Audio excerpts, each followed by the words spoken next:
The 1920s witnessed the triumph of an international image empire. The capital of motion picture production was Hollywood, ruled by an unlikely aristocracy of mostly immigrant entrepreneurs and larger-than-life big-screen deities. By 1927, silent movies had reached an economic and expressive peak, but an unexpected end was near.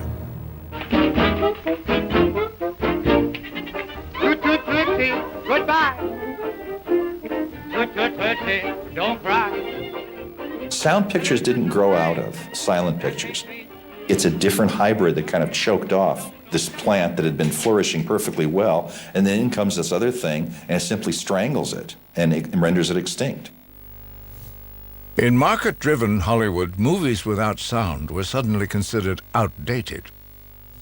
During the years that followed, 80% of silent films were left to decay and disappear. Wait a minute. You ain't heard nothing yet.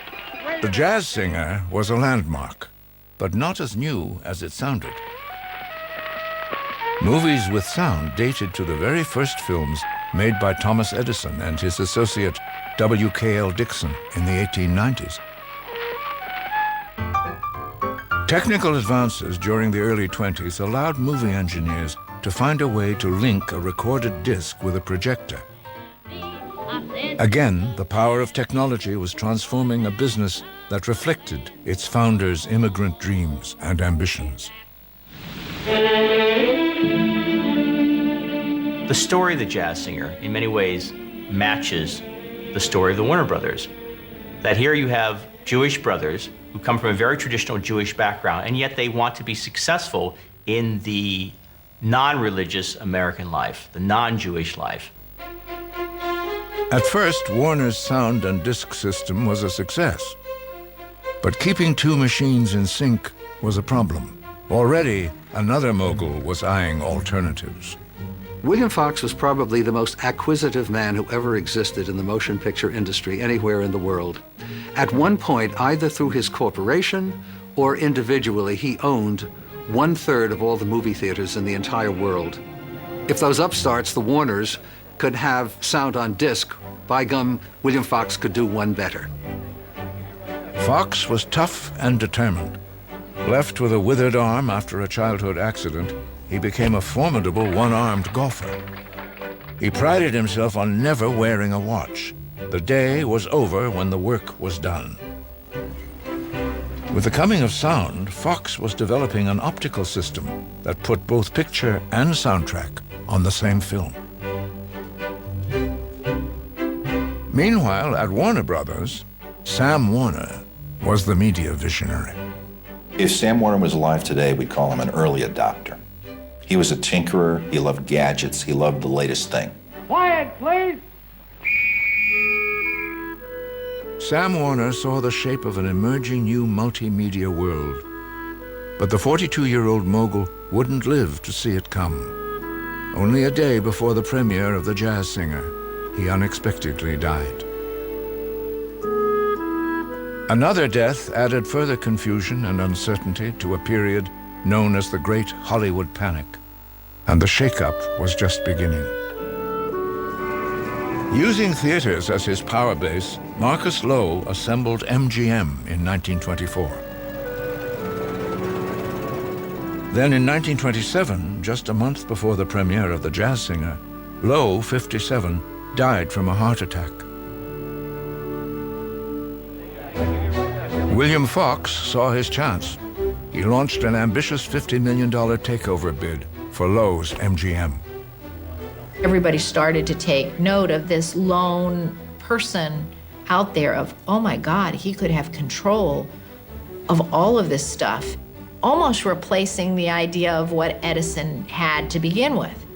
And I think that scared them. Just as Fox was about to complete his coup, like a sudden movie plot twist, a serious car crash in 1929 left him hospitalized. 3 months later, another kind of crash ended Fox's power play forever. The stock market crash of 1929 wiped out many American fortunes. And the movie moguls were not immune. Much of their empires was built on paper, bank loans, and investment credit. Weighing most heavily were the costs of supporting mortgages on the lavish new picture palaces they had built during the 20s. Added to this was the cost of converting to sound. For now, the days of easy money were over.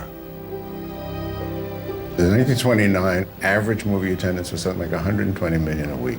I mean, a staggering number. People always think, well, the Depression didn't affect it that much. It did. It cut it in about half. They were dealing with substantial lessening in revenues.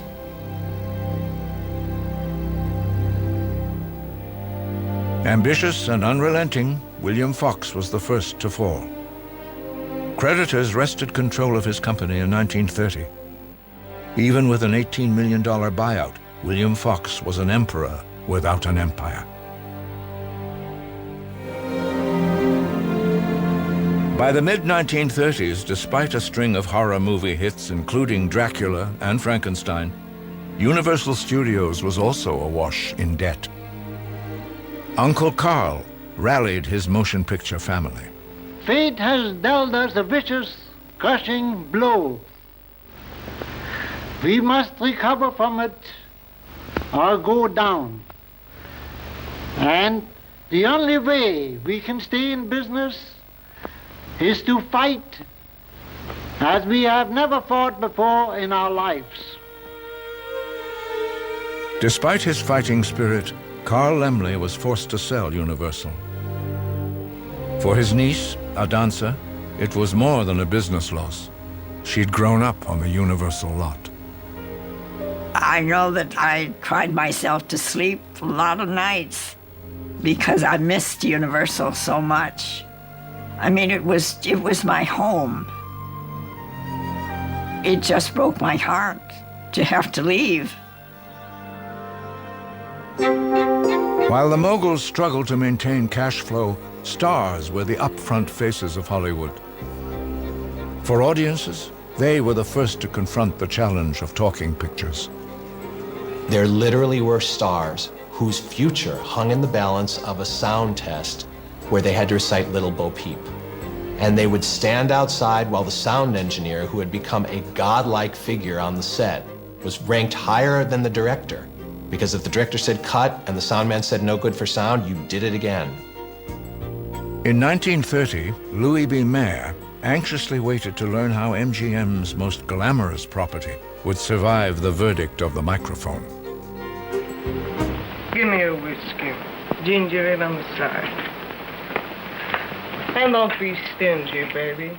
Playing a character that justified Garbo's husky Swedish accent, sound only enhanced her exotic image.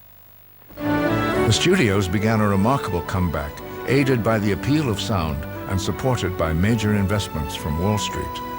With the transition to sound, the cost of each film doubled or tripled. All of a sudden, this was a big deal. And banks came into the equation. It was no longer one or two men running a company. It became the money men, plural, who were having their say on everything. If money men had power in Hollywood, two brothers, immigrants from Italy, were able to wield as much clout as those moguls who had their names over studio gates. Beginning in 1908, A.P. and A.H. Giannini were probably among the first bankers willing to loan money to some of those in this brand new movie business. The Giannini's Bank of Italy in San Francisco, later Nationwide Bank of America, backed the formation of United Artists and provided independent producers such as Cecil B. DeMille and Sam Goldwyn with the money to make their greatest movies. As movie making became big business, the studios evolved into corporations with boards and stockholders intertwined with the world of Wall Street and New York finance. It's always fascinated me that while we use the word Hollywood to be synonymous with the movie business was always headquartered in New York City, not Hollywood. Movies weren't the only source of mass media entertainment in the 1930s. A major challenge to mogul power was radio. Imagine farmers who come home weary because they've been digging furrows with their plows all day long. They turn on a radio and suddenly they're hearing the biggest stars in the country in their living room, free. It was a miracle.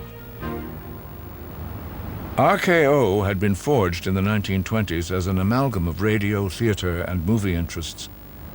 But at first the moguls tried to ignore the radio revolution. They refused to let their stars perform on the airways. Finally, in the end, they recognized a challenge as an opportunity. Radio was not only a threat to the studios, but also it enriched the studios by providing so many performers that the audiences already loved. Imagine how wonderful it was when Hollywood would sign those people to do movies, because now they could see them. Many of the people, particularly at Paramount, were radio stars. The most successful radio-to-movie star was Bing Crosby. This was the first guy ever to be the #1 box office star 5 years consecutively. No one else had ever done that. Not Gable, not Stewart, not Cagney, no one. In the end, Hollywood didn't defeat the challenge of radio, it absorbed it. As the moguls added sound to their entertainment arsenal, they consolidated their control over all aspects of movie making. Many of the great silent comedians were among the first to be eclipsed or swallowed up by big studio power and industrial-style production methods. They knew timetables, they knew scripts, they knew how to outlay everything in advance, but Keaton, like Chaplin, like Lloyd, really didn't work well with a script. And he wanted to have the freedom to experiment. And if that didn't work to the time schedule, then that had problems for MGM. Of all of the great silent clowns, only Charlie Chaplin maintained his independence and creativity during the sound era. Chaplin was a millionaire many times over. He was one of the very few artists in the 20th century who was so business savvy that he got complete ownership of all his work. He didn't have to answer to a studio. With a worldwide fan base that included Albert Einstein, Chaplin had the popularity and power to release City Lights in 1931, an essentially silent film in the midst of an industry captivated by cacophony.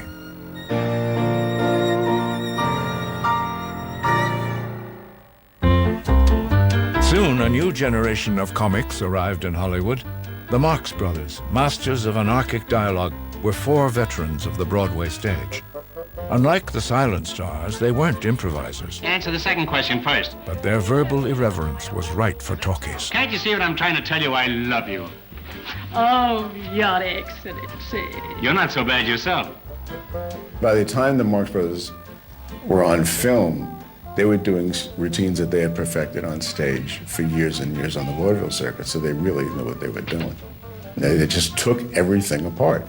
They've double-crossed me. In a time when you don't have great faith in the institutions of your country, they were like everybody's the heroes. Tell them the enemy comes from afar with a hey-na-na-na and a hot-cha-cha. The winners and losers of the sound era were not only determined by careful preparation, pleasing voices, and abilities to thrive in the studio system. Success or failure in Hollywood could be the arbitrary product of changing times.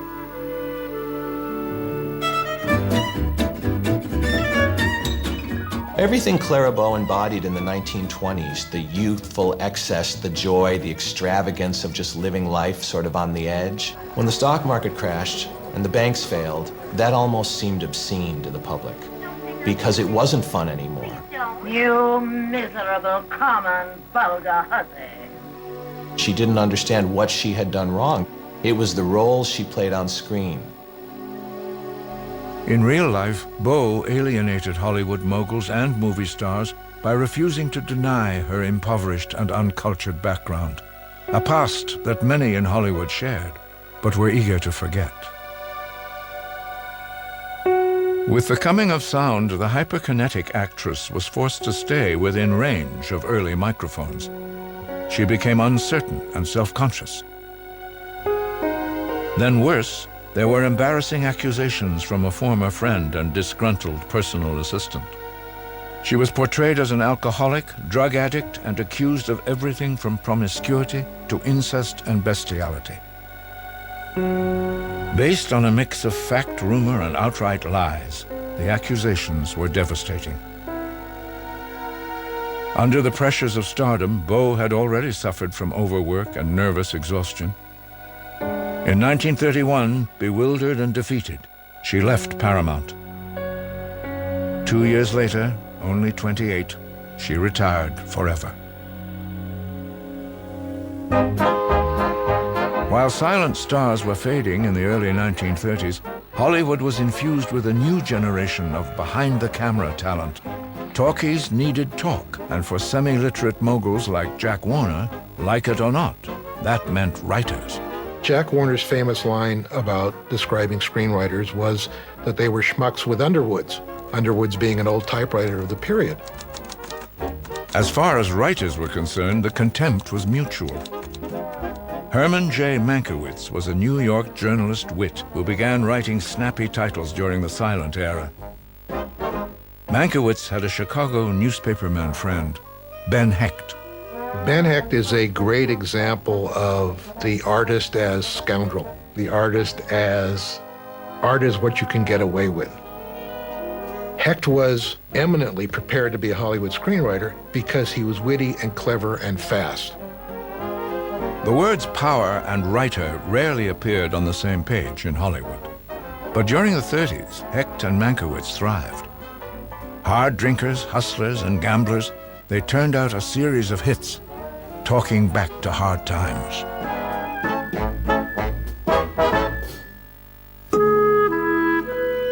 Hollywood needed new writers and directors for the era of sound, but most of all, what was needed was stars who could handle dialogue. Oh, I love you so much, dearest. Hold me tight for just a moment.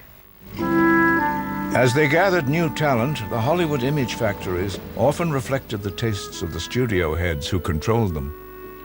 None more than Warner Brothers. My grandfather was not a literate guy. He got to the 6th grade, and he used to say when reading a script, if you can't read it on the toilet, it's too long. Warner Brothers starts to attract a new kind of actor, an actor from the theater, but an actor who is not necessarily handsome or beautiful in any traditional way. They are people, some have said, who mirror my grandfather. They mirror Jack Warner's combativeness, tough, little, not necessarily pretty. A former vaudeville song and dance man who briefly worked as a female impersonator to make ends meet arrived in Hollywood in 1930. His name was James Cagney. Just got burned up, that's all. Cagney made a forceful impression in the bullet-ridden 1931 crime saga, The Public Enemy, and came to personify an image of the often violent ambiguities of the American dream during the desperate and sometimes lawless years of the Great Depression. He also was someone Jack Warner couldn't push around. Jimmy Cagney was a big star, but Jimmy Cagney was also one of the biggest problems for Warner Brothers. He was very demanding. He also spoke Yiddish, so he could understand what the Warner Brothers were saying in private meetings sometimes and jump in with comments of his own. No, wo's denn, shake it? Hab sich rein. Romanian immigrant Emanuel Goldenberg once had ambitions to be a rabbi, but he found his true calling as a formally trained New York actor. A cultured man who spoke 8 languages, he changed his name to Edward G. Robinson and transformed himself into one of Hollywood's toughest hoods, another bad guy hero who appealed to Depression-era sensibilities. You obviously couldn't have a credible success story about a guy starting a laundromat and getting rich in 1931. In 1931, I believe the unemployment rate was something like 16%. And by 1932, it was 24%. So if you want to tell a success story, and people still liked people who rose to the top and were hardworking, well, the way to do it is to be Little Caesar. And he lived clean and didn't mess around with girls and didn't drink. We just did it by blowing people's heads off. Shoot, Rico. Get it over with. After some off-Broadway experience, an ingenue who called herself Betty Davis found a place at Universal around the same time as Robinson. When she moved to Warner Brothers, her rise to stardom was often frustrated, as Jack Warner tried to figure out what to do with his willful new acquisition. Bette Davis was not so much an actress as she was a force of nature. And woe to those who got in her path when she was on a mission. I thought you might at least be amusing, but you turned out to be dull and stupid and so afraid. Well, she went up toe-to-toe with Jack Warner, and this was a totally unusual thing to do, particularly for a woman. There were a few male actors who went out on their own or who did battle. I mean, she made strides for everyone. So what Bette Davis did was just astonishing by any standard. In the endless battle between moguls and movie stars, Bette Davis was on the front lines. She led the fight to give studio stars some control over their careers.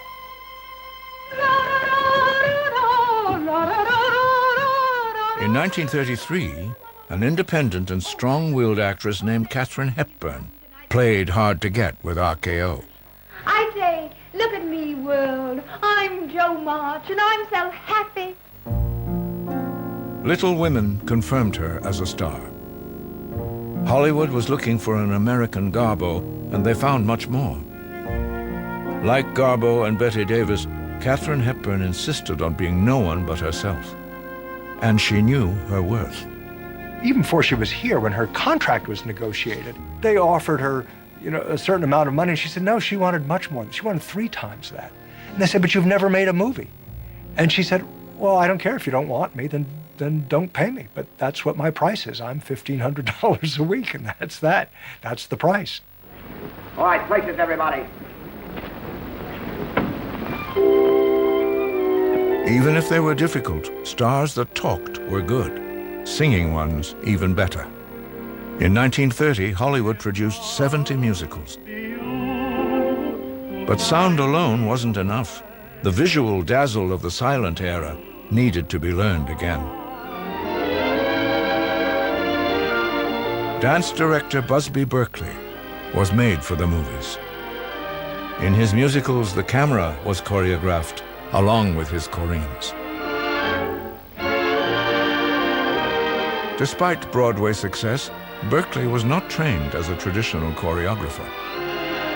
His experience coordinating formations in the military was an important influence on the patterns and precision of his numbers. What he did was come up with the ideas for dance routines, creating marvelous rhythms by having one line of chorus people dancing in one kind of a meter and having another group dancing in another kind of meter. So the assembly of these Berkeley visions existed only in his mind. Only he knew what he wanted and how the final musical number would come out. Most of all, Busby Berkeley was a filmmaker. He created a kind of movie musical that overwhelmed the stage-bound standards of Broadway.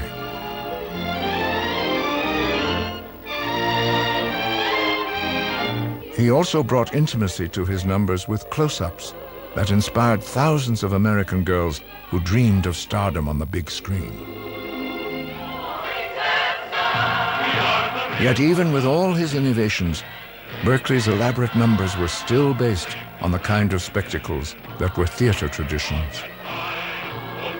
Berkeley's career burned out because the vision of what a musical number is in film changed. And it changed largely because of Fred Astaire. Fred Astaire didn't need choruses behind him. The career of Fred Astaire is an example of how the creative power of a star can change how movies are made. He persuaded his director and his studio that he should always be shot head to toe. He said, I don't dance with just my feet, I dance with my whole body. And he did. And it changed the presentation of those musical numbers. And he found a perfect on-screen partner in Ginger Rogers. Through a series of films in the 1930s, Astaire and Rogers lifted the musical to new heights. In 1932, at age 3, Shirley Temple may not have had the elegant moves of Fred Astaire, but soon she would more than match his star power. For floundering Fox Studios, Temple was a godsend. In 1934, the studio signed her to a $150 per week contract. That year, she sang and danced her way through 12 movies and received a special Academy Award in 1935. Temple's movies cost $200,000 to $300,000 to make. By 1938, they were grossing $1.5 million each in their first run alone. Even dancing beside the legendary Bill Bojangles Robinson, Temple commanded the spotlight, the embodiment of box office power. Shirley Temple didn't own or run 20th Century Fox. She made it possible.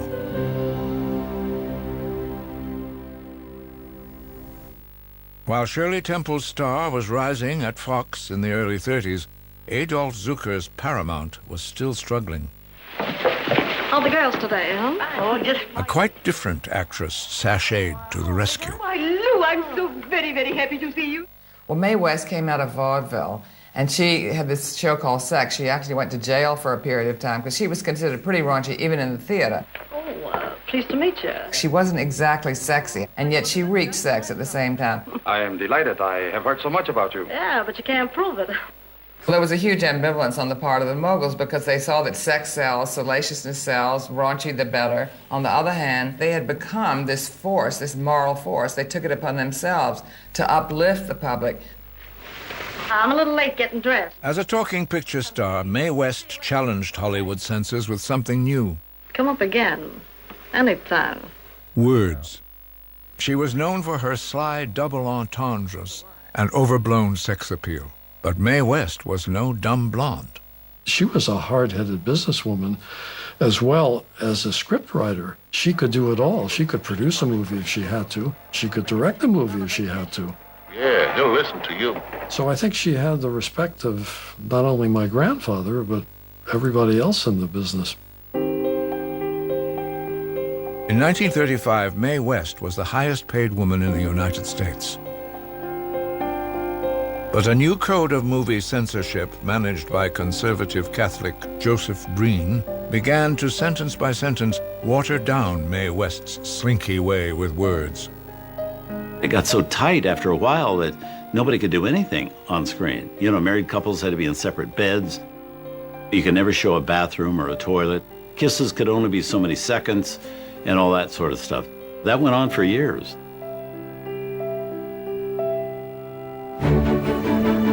An increase in censorship led to a decrease in Mae West's popularity. Power and fame in Hollywood could be spectacular, but as fleeting as a production code kiss. In the 1920s, Louis J. Selznick, a fearless, acerbic, and opportunistic former jeweler, found this out when he entered the movie business and took on Louis B. Mayer and Adolph Zucker. Everything about Louis J. Selznick was abhorrent to Louis B. Mayer. He was extravagant, he was boastful, he just overextended too far too fast, too many properties, too many stars, not enough money. Live beyond your means, he told his sons, David and Myron. It gives you confidence.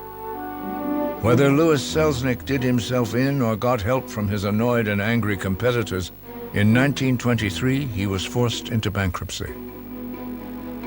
But Hollywood power is often generational. His sons, who already had a taste of the movie business as teenagers, were determined to get even.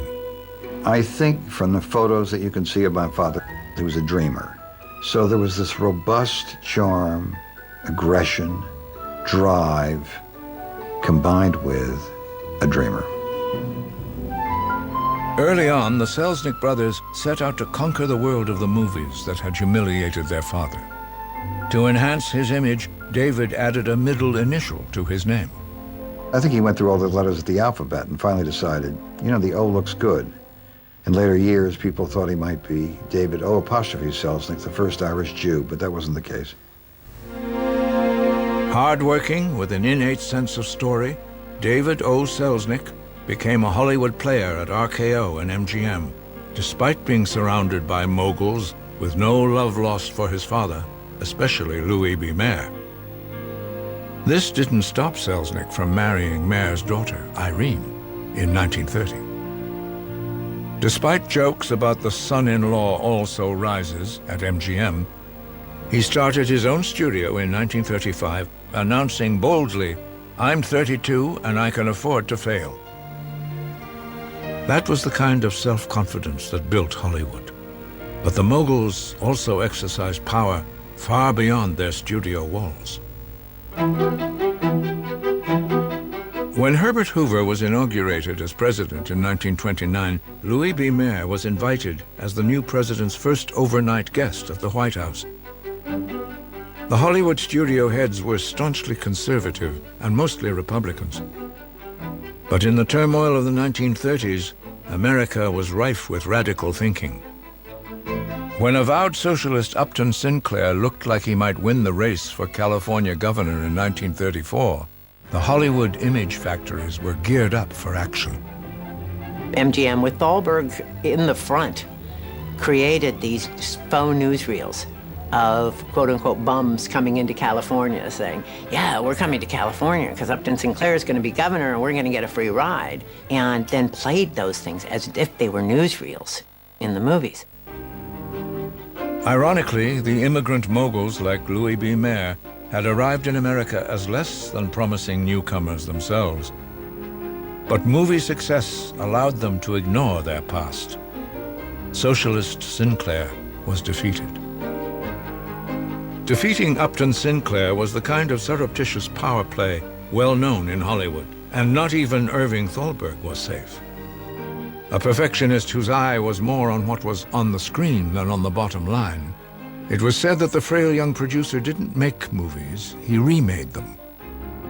Thalberg never took on-screen credit, but by the 1930s his success and power and demands for a greater share of MGM profits rankled Louis B. Mayer, even though at $1 million a year, Mayer was America's highest-paid executive.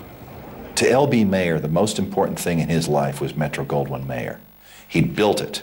It had his name on it. It was his. That was the most important thing in his life. To Irving Thalberg, the most important thing in life was Irving Thalberg.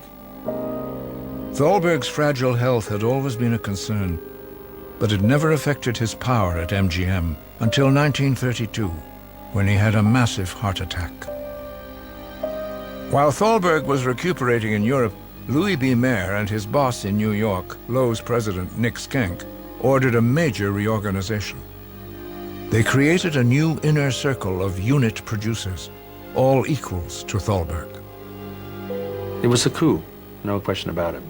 And Thalberg just felt this was a total betrayal because it had been done while he was away, that they used his illness to take advantage of him, to depose him, essentially. And he said, they knifed me. They knifed me. With no choice, Thalberg returned to MGM as just one of several producers. But his work still stood out for high standards and an often lavish commitment to quality. When Thalberg finally died at age 37, the sentimental side of Hollywood celebrated his short but brilliant life. Irving Thalberg would remain a model of the elusive mix of art and business that was the ideal, if not the reality, of Hollywood success. Even before the death of Irving Thalberg, young, ambitious, and independent David Selznick was angling to lead a new generation of Hollywood moguls. At the same time, his brother Myron was carving a power base of his own as an agent. Myron was 5'8", David was 6 feet tall. My father had all of his hair, all of his life. Myron started losing his hair in his 30s. So he was this balding, acerbic, alcoholic, driven, charming rascal. He was ruthless, and I think a lot of people hated him. Certainly Louis B. Mayer hated him. Once tolerated as pests, during the 30s, agents were becoming the bane of movie moguls determined to control the fates of their stars. Myron Selznick was the first to challenge their power. He wouldn't be the last. Opportunities to make it big in the movies were still there for those willing to take on Hollywood power head-on. Howard Hughes was the young heir of an inventive oilman from Texas. He arrived in the movie capital in the 1920s, a brash and handsome 20-year-old. He was already enthralled by the magic of motion pictures. It wasn't easy for an outsider to break into the Hollywood inner circle. Most people who tried to break into the movie business were scrappers. And they had ambition, they had drive, but they didn't have money. They needed financing. He didn't. He had the money. He went to Carl Laemmle, and Carl Laemmle, who was 2 feet tall, and Hughes was 7 feet tall. It was quite a combination. But they respected each other, and this young man was coming and asking all the questions. How do you make this? How do you do that? What do you do? I mean, who do you hire? And Laemmle knew that he was going to be a force in Hollywood. Hughes went his own way, but not without some of Hollywood's most famous beauties at his side. It took him 4 years and nearly $4 million, the most spent on a movie up to that time. But in 1930, Hughes revealed his grandest ambitions with an aerial epic that celebrated his other great passion, aviation. Hell's Angels took off where the movie Wings had flown before. In Hollywood, nothing succeeds like repetition. Instead of Wings star Clara Bow, Hughes featured playfully sexy Jean Harlow. Would you be shocked if I put on something more comfortable? I'll try to survive. There had always been Hollywood power in sex appeal. Christened the Platinum Blonde, Harlow's career rose to the top at MGM. Unlike jazz baby Clara Bow, she never dreamed of stardom or pursued the fast life. On screen, she was someone else. In the way that movies are like shadows on a screen. They're just images, they're just illusions. Really, all she wanted to be was a housewife. She liked to hemstitch, she loved children, she liked to cook, she liked to write poetry. What's that? Harlow was a presence on screen, but MGM image makers made her a star, and then mated her to an actor with male sex appeal that was perfect for troubled but irreverent Depression times. Get out of there. Okay, what's the idea? What? Getting in that barrel. Oh, I don't know. Maybe I'm going over Niagara Falls. Gable is country boy, Cadiz, Ohio. And yet, of course, what Gable had, false teeth and all, Come here. big ears, Hey. he had self-confidence. Now, you talk too much, but you're a cute little trick at that. It was the redneck American who'd been put in a good barber shop and given half an hour and was spiffed up. And there was nothing pretentious about Gable.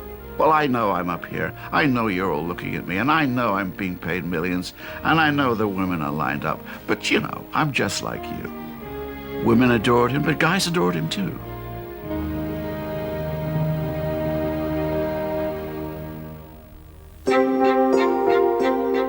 The movie moguls didn't need to be loved.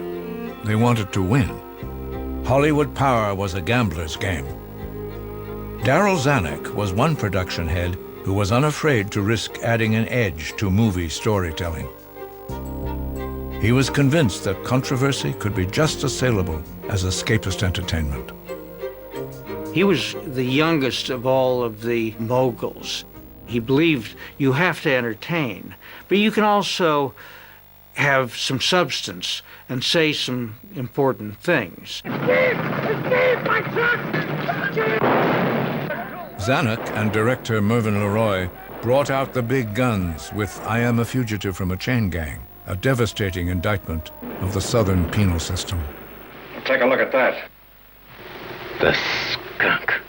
It starred Paul Muni, a veteran of the Yiddish Art Theater and Broadway. You're next.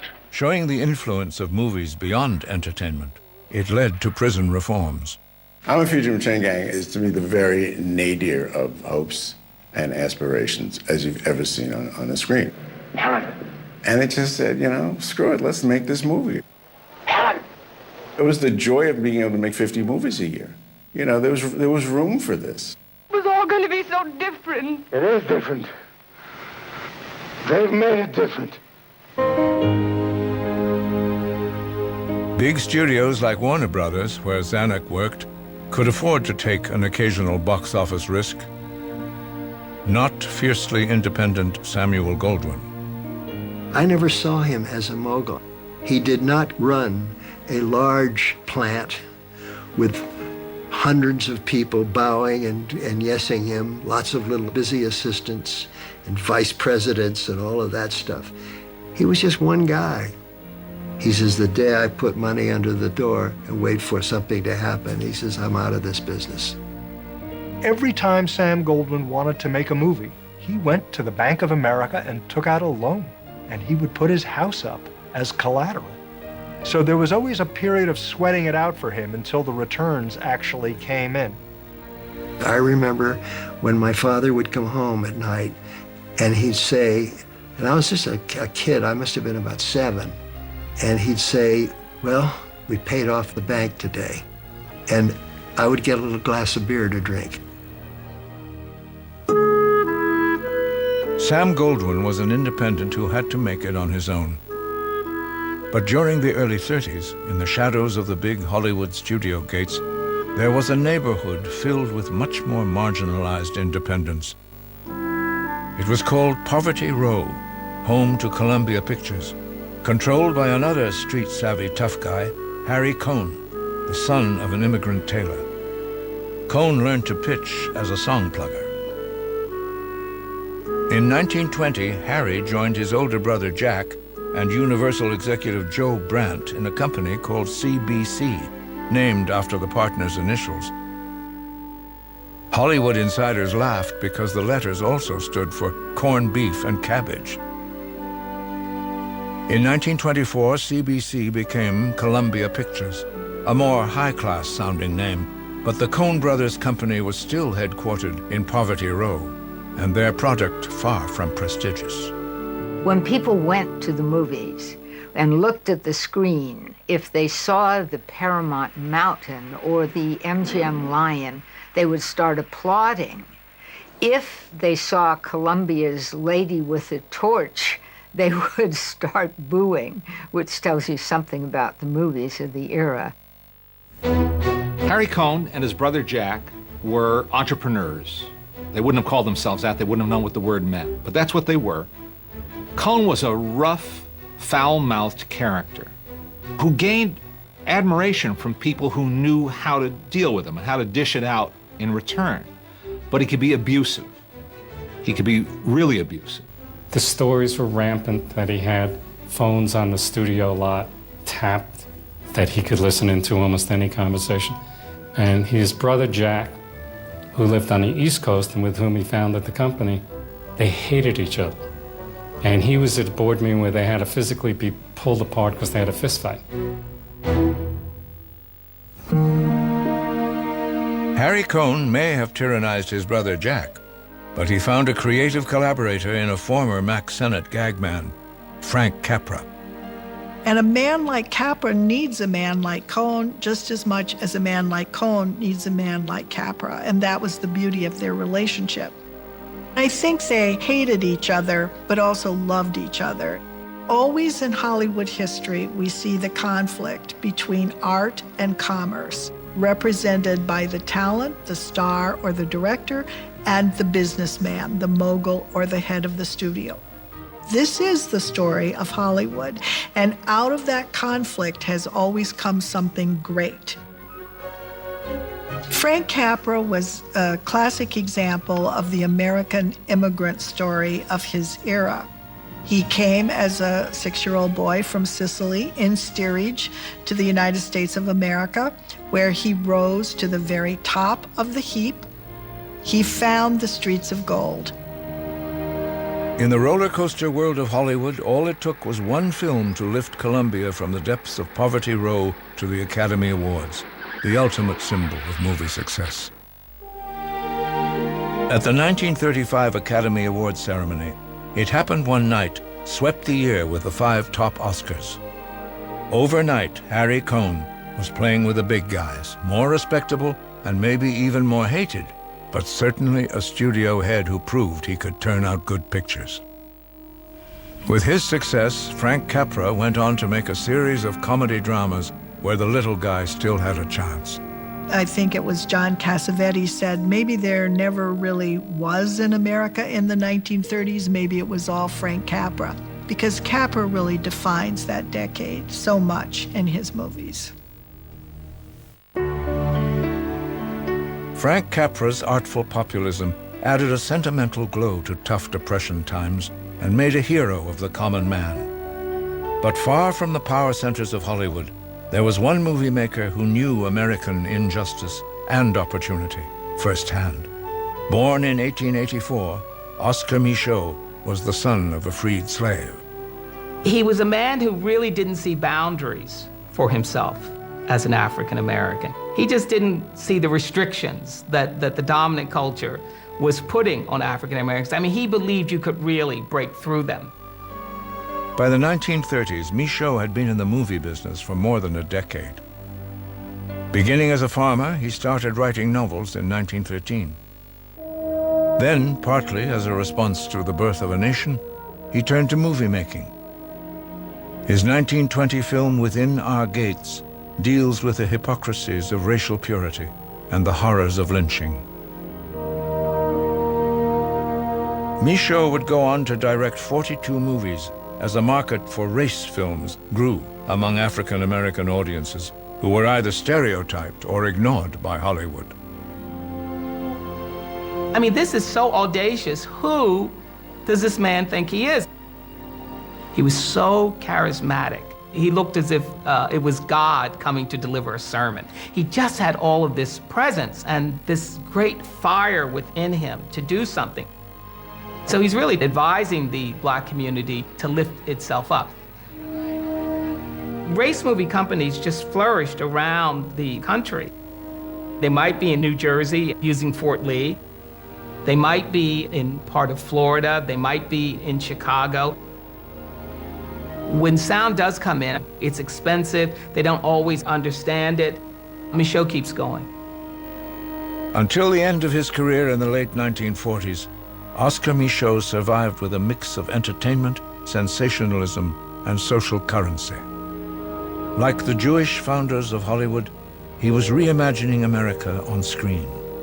With the power of motion pictures, Micheaux and other pioneering Black filmmakers were creating an on-screen world that was separate and not equal, yet it was theirs. The films of Oscar Micheaux exposed the injustice and unfinished business of the American dream. Some of the most entertaining and deeply comforting movies of the 1930s came from an unlikely mogul and a star who happily worked for nothing. The mogul was a lanky former commercial artist from Kansas City, and his star was an ink and paint hero named Mickey. Walt Disney was a Midwesterner, poor, grew up, with a father who was kind of a ne'er-do-well. But Walt had a drive. Where this drive came from, whether it was poverty that stilled that need to succeed in him, I can't say. But he was always working harder than he had to make a better product than he had to, even if it meant making less money than he could have. In the 1930s, Disney, ever the innovator, was among the first to embrace the expressive power of the Technicolor film process, and his animation was the first to be honored with an Oscar. At the same time, the song Who's Afraid of the Big Bad Wolf from his 1933 cartoon short, Three Little Pigs, became a sassy answer to Depression gloom, proving again the power of the movies to inspire as well as amuse. Walt was never happy repeating himself. That seems clear. Having figured out sound and music, having figured out color, he knew that the next advance had to be a longer cartoon, and he thought about a feature-length cartoon. Nobody in the film industry wanted it. They said he was a fool. They said he was recklessly ambitious to want to produce a feature-length film because, after all, who would want to see one? Who would sit through it? It was actually said that watching a color cartoon that long would hurt your eyes.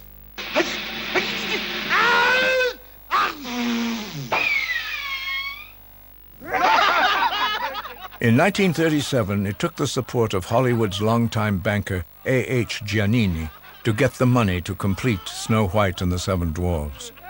But the persistence and power of Disney's imagination produced one of the biggest grossing movies of all time. When no one took cartoons seriously, Walt Disney did. He licensed his work to distributors, but always kept the rights. And as with Chaplin, he was among the first to recognize the power of merchandising. Walt Disney occupied his own space, both literally and figuratively, in Hollywood. I think of him as a visionary, truly a visionary. And I think of him more in league with Thomas Edison than I do with Louis B. Mayer or Adolf Zucker. Despite Disney's artful animation, the expressive power of color technology was still new and expensive in 1939. But when the film The Wizard of Oz changed from black and white to Technicolor, the Depression seemed to fade away. Audiences entered a world of Hollywood imagination, and a luminous new star led the way. Raised in vaudeville, Frances Gumm found her way into the movies and the overwhelming embrace of MGM. Here she became Judy Garland. Although it wasn't a major hit at first, the magic of The Wizard of Oz would become more powerful with time.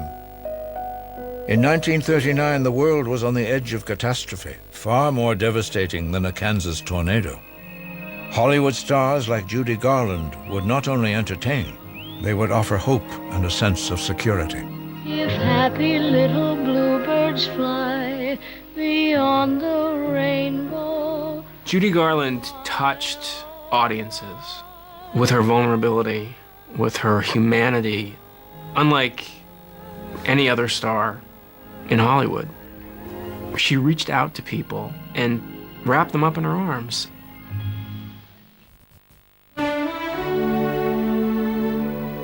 The Hollywood moguls were always on the lookout for promising stars and great stories.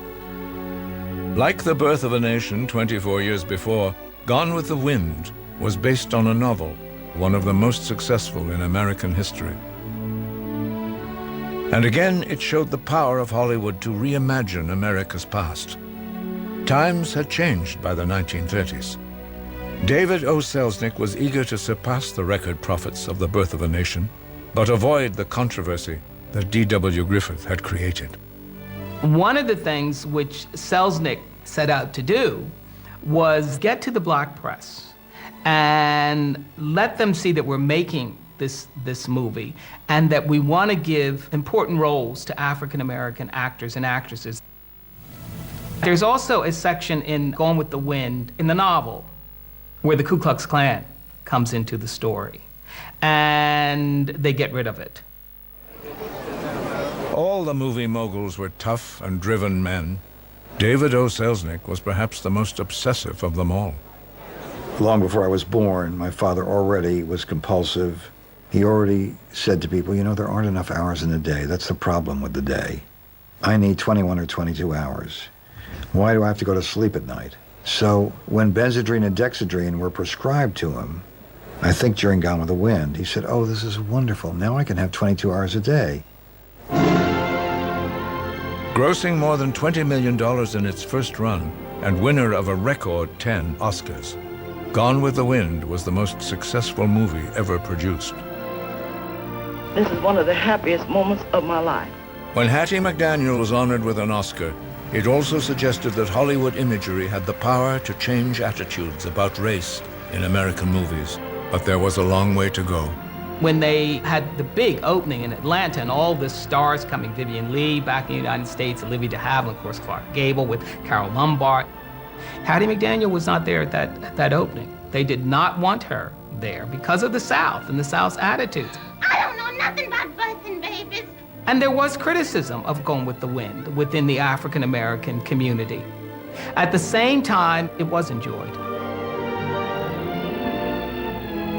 Even though Gone with the Wind was set during the Civil War, for audiences in 1939, the disruption and struggles of Scarlett O'Hara mirrored the dislocations in Depression America. As God is my witness, I'll never be hungry again.